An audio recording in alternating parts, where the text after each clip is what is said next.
Hi friends, నాగనిత్య పూజా లాగ్స్కి స్వాగతం అండి. అసలు గణేశునికి లక్ష్మీ గణపతి అన్న పేరు ఎందుకు వచ్చిందో తెలుసా మీకు? అసలు లక్ష్మీదేవికి వినాయకుడు ఎట్లా కుమారుడయ్యాడో తెలుసా? ఇప్పుడు మీకు పూర్తి కథని మీకు చెప్పబోతున్నానండి. స్కిప్ చేయకుండా చూడండి. మీకు నచ్చితే లైక్ చేయండి, షేర్ చేయండి, కామెంట్ చేయండి. అసలు ప్రథమ పూజ్యుడైన వినాయకుడు సకల దేవతలకి అధిపతి అయిన లక్ష్మీదేవికి గురించి తెలియని వాళ్ళు ఎవ్వరూ ఉండరు. కానీ శివపార్వతుల ఫోటోలు చూస్తాం, సీతారాముల ఫోటోలు చూస్తాం. అట్లాగే మనం శ్రీరామచంద్రులు, సీతాదేవి, లక్ష్మీనారాయణులు ఫోటోలు చూస్తాం. కానీ దానికి భిన్నంగా లక్ష్మీదేవి పక్కన గణపతి, అటు సరస్వతీదేవి మూడు కలిసిన ఫోటోలు చాలా మనం చూస్తూ ఉంటాం కదా. అలా ఎందుకంటే దానికి కారణం ఏంటంటే దానికి ఒక కథ అయితే ఉందన్నమాట. లక్ష్మీదేవి తన నారాయణ అంటే విష్ణుమూర్తితో ఉన్నప్పుడు మాట్లాడుకుంటున్నప్పుడు లక్ష్మీదేవి సకల దేవతలకి నేనే కదా ఆరాధ్య దేవత, నాకు మించింది లేదు అని, ఈ లోకంలో అన్ని సంపదలు తన రూపంలోనే ఉన్నాయి కాబట్టి నన్నే ఎక్కువ పూజిస్తారు అని అమ్మవారు విష్ణుమూర్తితో అనిందంట. విష్ణుమూర్తి లక్ష్మీదేవి ఇట్లా ఆలోచిస్తుందా, అది గర్వంగా అని చెప్పేసి ఆయనకి డౌట్ వచ్చి, నువ్వు చెప్పింది నిజమే దేవి, సకల దేవతలు నువ్వే పూజించేది, కానీ ఎంత శక్తులున్నా స్త్రీ అయిన తర్వాత సంతానం లేనిదే ఆ స్త్రీ పరిపూర్ణ స్త్రీ అవ్వదు అని చెప్పాడనమాట. అప్పుడు ఆ లక్ష్మీదేవి వెంటనే విచారంలోకి వెళ్ళిపోయిందనమాట. ఏంది ఇలా చెప్పాడు మా విష్ణుమూర్తి అంటే, నాకు ఇప్పుడు పిల్లలు లేరనే నన్ను బాధ పెడుతున్నాడు అని చెప్పేసి అమ్మవారు చాలా బాధపడిందంట లక్ష్మీదేవి. అప్పుడు ఆ బాధతో ఏం చేసిందంటే, ఒకరోజు తన బాధను చెప్పుకోవడానికి అని చెప్పేసి పార్వతీదేవి దగ్గరికి అయితే వెళ్ళింది. పార్వతీదేవి దగ్గరికి వెళ్ళినప్పుడు కైలాసంలో ఉన్న దేవి దగ్గరికి వస్తుంది. అప్పుడు తన పిల్లలతో సంతోషంగా ఆడుకుంటూ చూస్తుంది.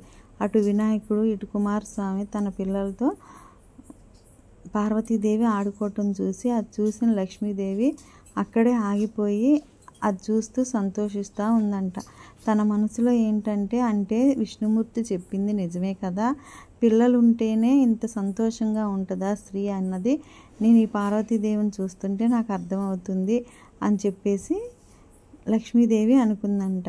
అప్పుడు ఏంటి లక్ష్మీదేవిని పార్వతీదేవి, ఏంటి లక్ష్మి ఇటు వచ్చావని అడిగినప్పుడు, ఏం లేదు, నాకు పిల్లలు లేదని బాధగా ఉంది, నీ ఇద్దరు కొడుకుల్లో ఒకరిని నాకు ఇస్తే నేను నా సొంత కొడుకులా చూసుకుంటా అని చెప్పేసి పార్వతీదేవిని అయితే అడిగిందంట. కానీ పార్వతీదేవి అప్పుడు ఏమని సమాధానం ఇచ్చిందంటే, సరే అని ఒప్పుకుంది. కాకపోతే తనకి సందేహం వచ్చిందంట. అంటే లక్ష్మీదేవి ఎప్పుడూ ఒకరి దగ్గర మనకి స్థిరంగా ఉండదు కదండి. ఇప్పుడు కొన్నాళ్ళు ఉంటే కొన్నాళ్ళకి మన లక్ష్మీదేవి అంటూ మనకి వెళ్ళిపోయిద్ది అనమాట. అలాంటప్పుడు లక్ష్మి అనేది మనకి స్థిరంగా ఉండదు కదా. అప్పుడు ఈమె ఎలా పిల్లల్ని చూసుకుంటుంది అన్న అనుమానం పార్వతీదేవికి అయితే వచ్చింది. కానీ లక్ష్మీదేవి బతిలాడుకోవడం వల్ల పార్వతీదేవి అయితే ఒప్పుకుందంట. తన పెద్ద కొడుకు అయిన వినాయకుడిని తనకి దత్తతకి ఇచ్చిందంట పార్వతీదేవి లక్ష్మీదేవికి. తన కుమారుని దత్తతగా ఇస్తున్నానని చెప్పేసి పార్వతీదేవి అయితే ఒప్పించడం జరిగింది, ఇచ్చిందనమాట తన పెద్ద కుమారుని. కానీ తల్లిగా మారిన ఆ లక్ష్మీదేవి అసలు పట్టరాని సంతోషంతో తన హక్కును చేర్చుకుని ఆ వినాయకుడిని తన సొంత బిడ్డ కన్నా ఎక్కువగా చూడటం మొదలుపెట్టిందంట. కానీ తన సంపదలతో, శక్తులతో అన్నీ లక్ష్మీదేవికి ఉన్న ప్రతి సంపద, శక్తులు ప్రతి ఒక్కటి గణపతికి అయితే ఇచ్చిందంట. గణపతికి ఇచ్చి, ఇప్పుడు నిన్ను పూజించాలి అంటే ముందు నన్ను పూజించాలి, అంటే వినాయకుడిని పూజించాలి, ఆ తర్వాత లక్ష్మీదేవిని పూజించాలి. ముందు నీ తర్వాతే నన్ను పూజిస్తేనే నా కటాక్షం అన్నది పూజించిన వాళ్ళకి చెల్లిద్ది, నా పూజ చేసిన వాళ్ళకి చెల్లిద్ది అని చెప్పి లక్ష్మీదేవి ఆయనకి వరం అయితే ఇచ్చిందనమాట. అందుకే ఇప్పుడు మనం ఏ కార్యక్రమం మొదలుపెట్టినా లక్ష్మీదేవికి ముందు మనం గణపతికి పూజించి ఆ తర్వాత లక్ష్మీదేవిని పూజిస్తాం. అందుకే లక్ష్మీ గణపతిగా ఫోటో తీసుకొచ్చి వినాయకుడిని లక్ష్మీదేవిని పెట్టుకుంటాం అన్నమాట. అందుకే ఎక్కువ శాతం మనం ఏదన్నా మనకి ఏ విఘ్నాలు లేకుండా ఆర్థికంగా ఇబ్బందులు ఉన్నా లక్ష్మీ గణపతి స్తోత్రం చదువుకుంటే మనకి చాలా మంచి జరుగుతుంది అన్నమాట. అందుకే ఫస్ట్ లక్ష్మీదేవిని పూజించేటప్పుడైనా ఏ దేవతలనైనా పూజించేటప్పుడు వినాయకుని పూజించడం అనేది జరిగిద్ది. ఆ లక్ష్మీదేవి కటాక్షం మనకి రావాలి అంటే ముందుగా మనమైతే వినాయకుడిని పూజించుకోవాలన్నమాట, ఆ తర్వాతే లక్ష్మీదేవిని.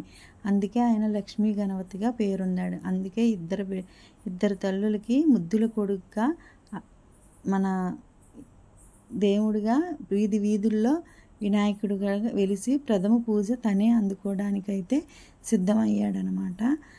నాకు కొంచెం గొంతు నొప్పిగా ఉండి గొంతంతా బాగోలేదండి, అందుకే మాట అనేది కాస్త తడబడుతుందనమాట.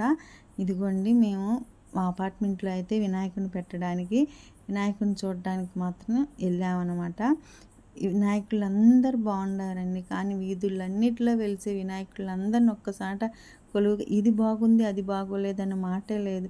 కానీ ఇంకో విషయం ఏంటో తెలుసా, అన్ని చోట్ల అక్కడ మొత్తం వినాయకుళ్ళే ఉంటారు, కాకపోతే వాటిల్లో మనం ఇది బాగుంది అది బాగుందని సెలెక్ట్ చేసుకుంటాం చూడు, అదే పెద్ద వింతండి. ఎందుకంటే దేవుడు ఒక్కడే, కాకపోతే దాంట్లో కూడా మనం ఈ దేవుడు బాగున్నాడు, ఈ బొమ్మ బాగుంది, ఈ ఆకారం బాగుంది ఇదని సెలెక్ట్ చేసుకుంటాం కదా. అసలు ఇంకా మనం ఏమనాలి అంటే ఒకటే ఉంటే ఆ ఒక్కదాన్నే తీసుకొస్తామండి, 10 ఉంటే అందుట్లో ఏదో సెలెక్ట్ చేసుకుని ఇది నచ్చితే అది నచ్చదు, ఒక్కోసారి 2-3 నచ్చుతాయి అనమాట. అందుకే మనకి ఇది బాగుంది అది బాగుంది. అక్కడ వినాయకుడు అనేవాడు ఒక్కడే, కాకపోతే మనం మాత్రం ఇన్ని ఆలోచించి వినాయకుడిని తీసుకొస్తాం. కాకపోతే దీనివల్ల కొంతమందికి ఉపాధి అనేది కలుగుతుందండి. ఈ వినాయకుడి వల్ల కొంతమందికి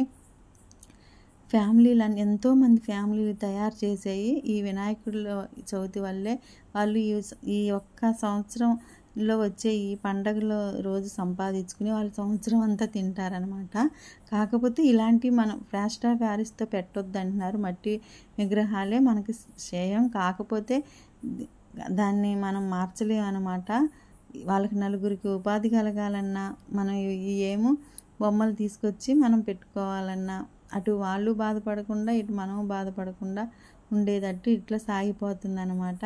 కాకపోతే వీటి వల్ల మనకి రసాయనాలు వాడతారు కదా, ఇబ్బందే. చూడండి వినాయకులందరూ ఒక్కసారి కొలువై ఉంటే ఎంత బాగుంటుందో చూడండి. మీ అందరికి కనుక నా వీడియో నచ్చి ఈ లక్ష్మీ గణపతి కథ నచ్చితే నాకు లైక్ చేయండి, షేర్ చేయండి, ఖచ్చితంగా కామెంట్ అయితే చేయండి. నాకు తెలిసిందైతే నేను చెప్పానండి. నాకు తెలిసిన కథని మీకు పంచుకోవాలని చెప్పేసి నేనైతే ఈ కథ గురించి చెప్పడం జరిగింది. మీ అందరికి కనుక నా వీడియో నచ్చితే లైక్ చేయండి, షేర్ చేయండి, సబ్స్క్రైబ్ చేయండి. ఒకసారి వినాయకులందరినీ ఇంకొకసారి అయితే చూసేయండి. చూడండి ఎంత బాగా ఉన్నాయో. 3 తలల వినాయకుల కాడ నుంచి అటు ఈ మధ్య మళ్ళీ ఈ సంవత్సరం ఏంటో ఛత్రపతి శివాజీతో కూడా చేసి పక్కన పెట్టి వినాయకులను అయితే తయారు చేశారండి. మరి ఎందుకు అలా చేశారో నాకైతే తెలియదు, కానీ ఛత్రపతి శివాజీలను కూడా పెట్టారు. తామర పువ్వులో గణపతి వచ్చినట్లుగా చాలా చక్కగా ఉన్నాయి అన్నమాట గణపతులు అందరూ.